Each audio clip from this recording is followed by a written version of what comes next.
تو حدیثوں سے معلوم ہوتا ہے کہ نہ جانکاری ہو تو اس کا آدمی اقرار کر لے، مگر شیطان ادھر سے ڈائریکشن دیتا ہے کہ تمہاری پوزیشن ڈاؤن ہو جائے گی، تم کو لوگ دیندار سمجھتے ہیں، تم امیر ہو، تم عالم ہو، تم پیشوا ہو، تمہاری ایک سماج میں حیثیت ہے، پوزیشن ہے، اور تم ہی کہہ دو گے کہ نہیں، بول دو کہ بزرگوں سے ایسا سنا ہے، حالانکہ سنا ہونا کچھ بھی نہیں ہے، بزرگوں کے گردن پلات رکھ کے پار ہو گیا، لیکن قیامت میں تو پول کھل جائے گا نا کہ بزرگوں سے سنا ہے کہ نہیں سنا ہے۔ یہ خود بزرگ بننے کے چکر میں ہے بزرگوں کا نام لے کر۔ شیطان ہر ایک کو اس کے انداز میں پکڑتا ہے۔ تو رسول پاک صلی اللہ علیہ وسلم لکھنا نہیں جانتے تھے، دستخط کرنا نہیں جانتے تھے، تو صحابی سے لکھواتے تھے۔ خط بھیجنا ہے تو لکھنے والے صحابی کو بٹھا لیا اور حضور بولتے جاتے تھے اور وہ صحابی لکھتے جاتے تھے۔ تو جن صحابہ سے حضور لکھوایا کرتے تھے انہی میں کے ایک صحابی حضرت معاویہ رضی اللہ تعالیٰ عنہ ہے۔ سیدنا معاویہ رضی اللہ تعالیٰ عنہ صحابی بھی ہیں، رسول پاک کے رشتہ دار بھی ہیں اور کاتب رسول بھی ہیں، حضور پاک صلی اللہ علیہ وسلم کے کاتب بھی ہیں۔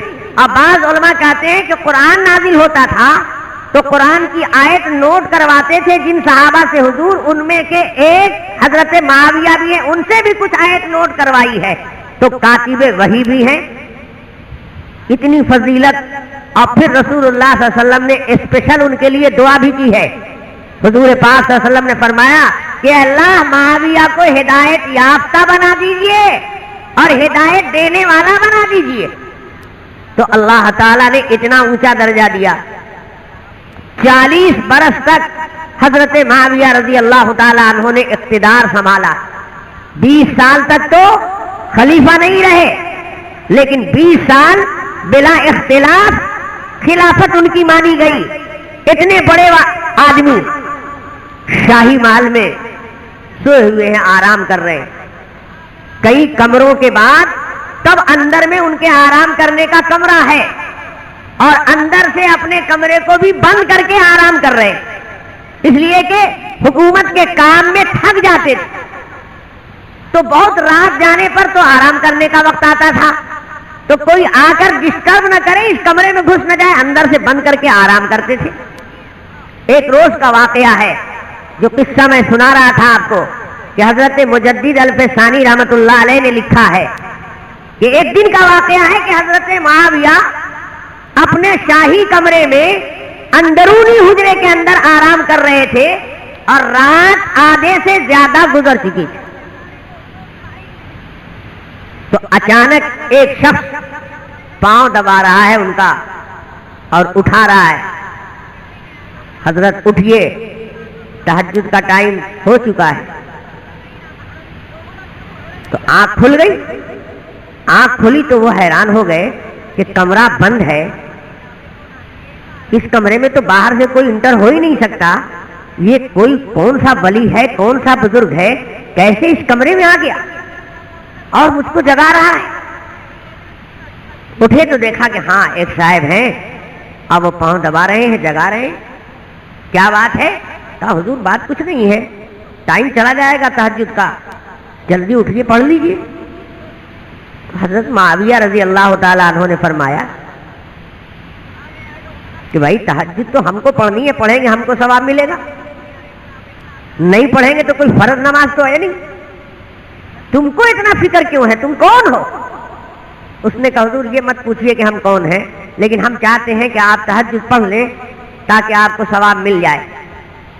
اب حضرت معاویہ کو اور زیادہ شبہ ہوا کہ آخر یہ ہے کون شخص، ارے نماز کے لیے جگانا تھا تو باہر سے کمرہ پیٹتا، نماز ہی کے لیے تو جگانا تھا، یہ اندر آیا کیسے؟ کمرہ بھی بند ہے، ہر طرف سے پیک نہیں، آپ بتائیے کہ آپ ہیں کون؟ کہا حضور اب آپ جب نہیں مانتے ہیں تو میں بتا ہی دیتا ہوں آپ کو، میں شیطان ہوں۔ کہا شیطان اور نماز پڑھانے کے لیے آیا ہے؟ یہ تو بہت الٹی بات ہے، تیرا کام تو نماز چھڑانا ہے، نماز پڑھوانا تیرا کام نہیں ہے، تو تو نماز پڑھوانے کے لیے کیسے آیا؟ شیطان تو ہے، یہ تو میں مان گیا، اس لیے کہ اگر شیطان نہ ہوتا تو بلا ویزا پاسپورٹ کے آتا کیسے یہاں؟ ہر طرف سے بند ہے اور تو کمرے میں آ گیا تو یقیناً تو بولتا ہے کہ میں شیطان ہوں. تو شیطان تو ہے تو آ سکتا ہے اس کمرے میں، تو آ سکتا ہے، داخل ہو سکتا ہے. اس لیے تیرا شیطان ہونا تو ہم کو مان لینا ہے، مگر یہ بتا کہ تو جب شیطان ہے تو نماز کے لیے کیسے جگا رہا ہے، اٹھا رہا ہے؟ تجھ کو تو نماز چھوڑا دینی چاہیے تھی. تو اس نے کہا کہ حضور آپ کا جتنا بڑا مرتبہ ہے اور آپ کا جو علم ہے وہ آپ کی حفاظت کرتا ہے. اگر میں آپ کو بہکاؤں اس طرح کہ نماز چھوڑ دیجئے تو آپ میرے پھندے میں نہیں آئیں گے. تو آپ کو بہکانے کے لیے ہم کو عالمانہ پیترا چلنا پڑا ہے. جاہل کی طرح سے آپ تھوڑے ہی شیشے میں اتریں گے. آپ کو تہجد میں جو پڑھا رہا ہوں تو اس لیے نہیں کہ نماز پڑھوانا میرا کام ہے، نہیں، میرا کام تو چھڑوانا ہی ہے. لیکن اصل میں نقصان جب ہوتا ہے تو بڑے نقصان کے مقابلے میں چھوٹا نقصان قبول کر لینا چاہیے. دیکھیے کل بھی آپ کی تہجد کی نماز چھوٹ گئی تھی. آپ بہت لیٹ سے سوئے تھے، تھکے ہوئے تھے، آنکھ نہیں کھلی تو تہجد کی نماز آپ کی چھوٹ گئی. تو آج دن میں آپ کو بہت صدمہ ہوا اور بہت غم ہوا تہجد چھوٹ جانے سے. تو آپ نے کام یہ کیا کہ چلو 8 رکعت تہجد ہم پڑھتے تھے، 6 رکعت تہجد پڑھتے تھے، 12 رکعت تہجد کی نماز پڑھتے تھے، اور وہ رات کو چھوٹ گئی تو نفل ہی نماز تو تھی. نفل نماز پڑھنے کے لیے تو اللہ تعالیٰ نے ہر وقت چھوٹ دیا ہے. دن میں ہم پڑھ سکتے ہیں جتنا نفل چاہیں. تو 12 رکعت ہماری اگر تہجد چھوٹ گئی ہے تو دن میں 24 رکعت نفل پڑھ لیں گے، تب تو کچھ میک اپ ہو جائے گا ثواب. تو کل آپ کی تہجد رات کی چھوٹ گئی تھی تو 12 رکعت چھوٹ گئی تھی تو دن میں 24 رکعت آپ نے پڑھ لیا. تو ہم کو تو روز 12 ہی جوتا لگتا تھا، آج تو 24 جوتا لگ گیا. تو ہم نے سوچا کہ کہیں ایسا نہ ہو کہ آج بھی چھوٹ جاوے تو کل 24 برسے میرے اوپر. تو میں اسی لیے جگا رہا ہوں کہ 12 ہی ہمارے اوپر پڑے. میں آپ کی ہمدردی میں نہیں آیا ہوں، میں اپنی ہمدردی میں آیا ہوں کہ میرا نقصان نہ جگانے میں ہے، تہجد نہ پڑھوانے میں میرا زیادہ نقصان ہو جائے گا. اس لیے میں چاہتا ہوں کہ میرا کم ہی نقصان ہو.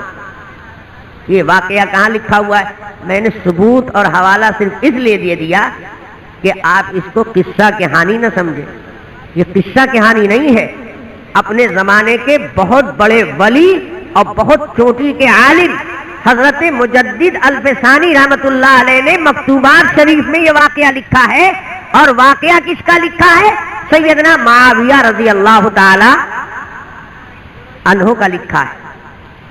تو عالم کو بہکانے کا، دیندار کو بہکانے کا وہ طریقہ شیطان نہیں اپناتا ہے جو جاہل اور گوار کو بہکانے کے لیے اپناتا ہے. تو کوئی یہ نہ سمجھے کہ ہم تو دیندار ہیں، ہم تو خوب نماز پڑھ رہے ہیں. اچھا خوب پڑھ رہے ہو تو شیطان بھی پڑھوا سکتا ہے. یہ نہ سمجھو کہ ہر نیک کام صحیح جذبے سے ہوتا ہے. نیک کام بھی غلط ڈھنگ سے کروا دیتا ہے شیطان، اور ایسا مارے گا داؤ کہ پتہ نہیں چلے گا. اس لیے کہ اس کا کام تو ذرا سے شیرہ لگا دینا ہے نا، ذرا سے شیرہ لگا دیتا ہے اور اس کے بعد ایک دم معصوم بن کر چلا کنارے لگ جائے گا اور یہاں سارا معاملہ بگڑ جائے گا.